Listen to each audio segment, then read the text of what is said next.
Assalamualaikum warahmatullahi wabarakatuh. Halo teman-teman. Hari ini kita akan mengkaji tentang pengaruh budaya terhadap kognisi manusia. Nah, kedua hal ini sangat erat kaitannya, bisa saling mempengaruhi satu sama lain.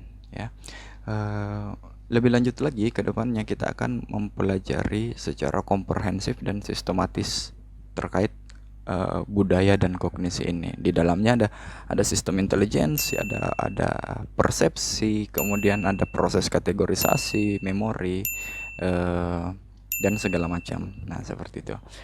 Nah, untuk kaitannya budaya dan kognisi sendiri itu sudah banyak penelitian yang tersebar, kemudian berbagai anggapan juga sudah banyak, di mana seperti Hofstede menganggap bahwa budaya itu sebagai kognisi gitu. Nah, lebih lanjut lagi Hofstede mengatakan bahwa budaya adalah kumpulan representasi mental seseorang tentang dunianya. Nah, berbeda halnya dengan Berry dan Portinga dalam melihat budaya dan kognisi ini. Berry dan Portinga menyatakan bahwa budaya adalah produk dari kognisi. Nah, yang muncul dalam berbagai bentuk seperti norma, seperti keyakinan, beliefs, nilai-nilai, pendapat, dan sebagainya. Nah, bagi Berry dan Portinga itu merupakan produk dari kognisi. Nah, seperti itu. Tapi dalam kuliah ini saya sendiri secara subjektif akan mendefinisikan kaitan budaya dan kognisi. Nah, saya mendefinisikan di sini yaitu sebagai sebuah sistem informasi yang memiliki makna khusus, dipakai bersama-sama dan diwariskan secara turun-temurun. Nah, kedepannya set sistem informasi ini itu kemudian akan membantu individu dalam proses kehidupannya untuk memenuhi kebutuhan dasarnya, untuk bertahan hidup, untuk mencapai kebahagiaan dan kesejahteraan. Nah, yang paling penting ya untuk mendapatkan kebermaknaan hidup yang berdasarkan atau tergantung dari budayanya masing-masing, seperti itu. Nah, kemudian banyak sekali penelitian-penelitian terdahulu yang mengaitkan kaitan budaya dan kognisi, proses kognisi manusia. Nah, salah satunya itu di bagian intelijensi.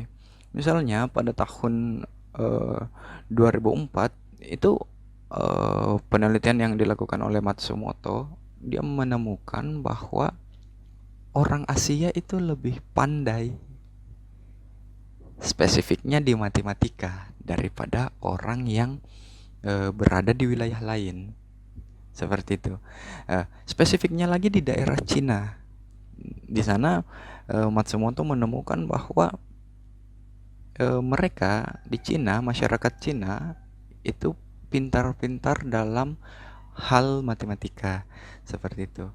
Nah, ini juga bisa berpengaruh atau bisa dipengaruhi oleh sistem-sistem sosialnya seperti pendidikan sekolahnya, jenjang sekolahnya, adanya nilai dari sekolah dan keluarganya terkait pentingnya pembelajaran matematika itu, terkait pentingnya kemampuan berhitung itu.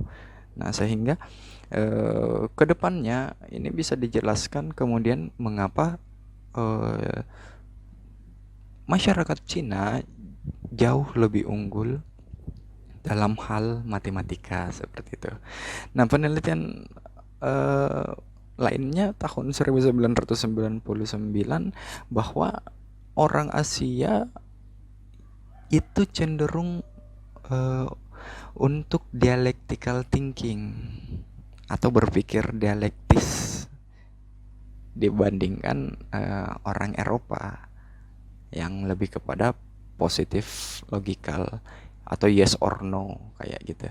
Nah, dialectical thinking di sini mungkin lebih kepada bagaimana kemudian kita dahulunya orang Asia termasuk Indonesia itu berkembang, peradaban kita berkembang melalui tradisi-tradisi lisan yang sifatnya dialektis. Nah, seperti itu. Sedangkan kan orang Amerika atau Eropa di sana mereka berkembang melalui tradisi tulis gitu. Sehingga positif logikalnya unggul dan terlatih ketika di sana gitu. Kemudian pada tahun 1969 sampai 1981 itu ada penelitian kayak seperti ini. Dia menyatakan bahwa IQ orang Afro-Amerika itu lebih kecil dibandingkan IQ orang Eropa-Amerika. Nah, lebih lanjut lagi, ini kita bisa mengatakan bahwa orang kulit hitam itu IQ-nya lebih rendah dibandingkan orang kulit putih. Penelitian pada saat itu begitu. Nah, terus lebih lanjut lagi, penelitian itu juga mengatakan bahwa 80% intelijensi itu dipengaruhi oleh faktor bawaan. Seperti itu.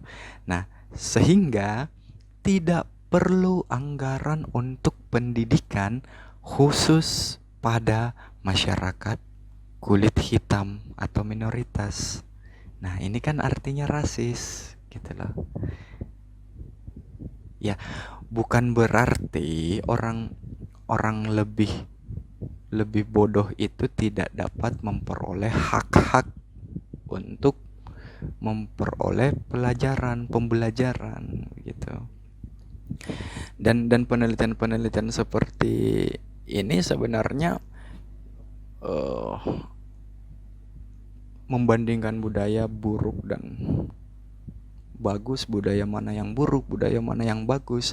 Nah, sedangkan dalam mata kuliah psikologi budaya ini tujuan kita bukan itu. Jadi perlu saya katakan bahwa psikologi budaya tidak bertujuan untuk saling membandingkan budaya. Karena kenapa? Ketika kita membandingkan budaya, akan ada yang bagus, akan ada yang jelek. Nah, oke, mungkin beberapa akan ada perbandingan, tapi tujuannya tidak akan mendapatkan budaya atau tidak untuk mendapatkan budaya mana yang lebih bagus dan budaya mana yang jelek, seperti itu. Nah,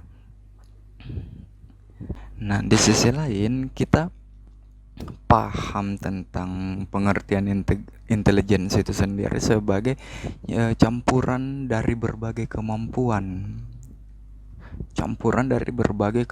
intelektual yang berpusat di sekitar tugas-tugas yang baik itu secara lisan, analitik, dan lain sebagainya. Jadi tidak cuma satu ya kalau intelijensi itu.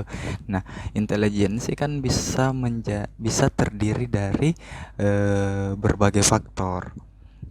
Bisa misalnya pemahaman lisan, kemudian mengenai ruang atau spesial, kelancaran kata-kata, kecepatan persepsi, dan lain-lain sebagainya. Jadi bisa dikatakan bahwa intelijensi itu sendiri merupakan representasi dari kecerdasan yang keseluruhan. Nah, modelnya seperti itu. Nah, jadi ketika kita membahas intelijensi, kita akan mendapati hal-hal yang sifatnya komprehensif.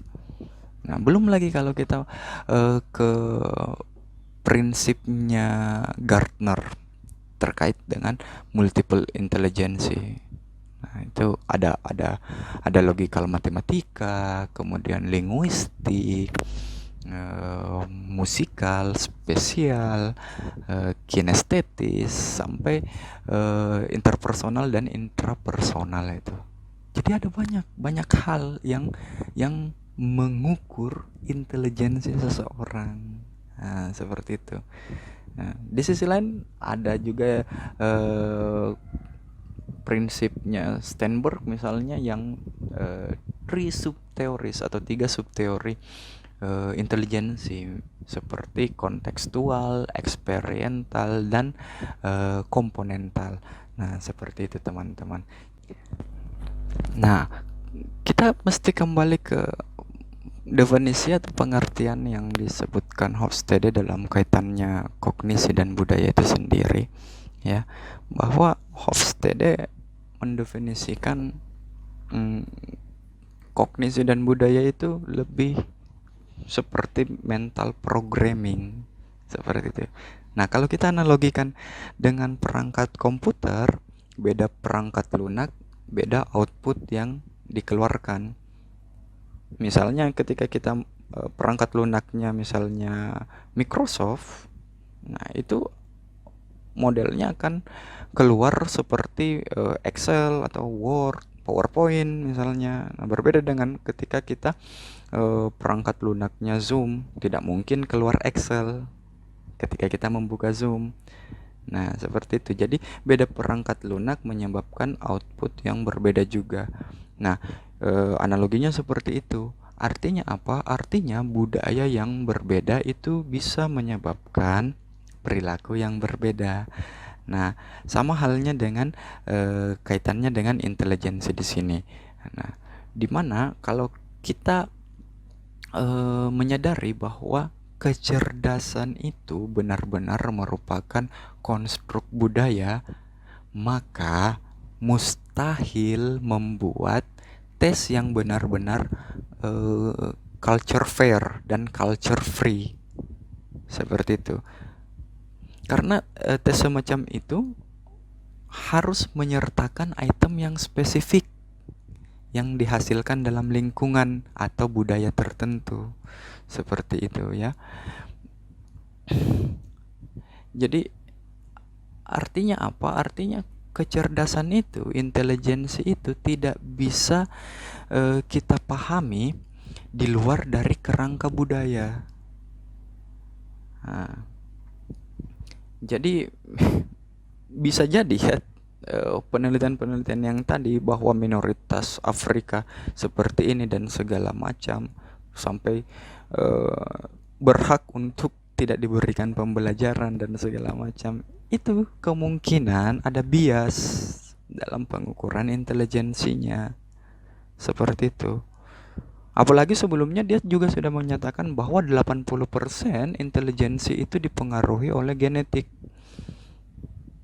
Kan sudah banyak penelitian sekarang bahwa tidak hanya faktor genetik yang menentukan intelijensi seseorang, bahkan keseluruhan proses mental seseorang tidak hanya faktor genetik. Nah, seperti itu ya teman-teman. Jadi dalam kaitannya dengan intelijensi budaya dan intelijensi di sini, kita bisa menyimpulkan bahwa budaya tidak ada atau tidak bisa dibandingkan satu sama lain terkait dengan intelijensinya, seperti itu.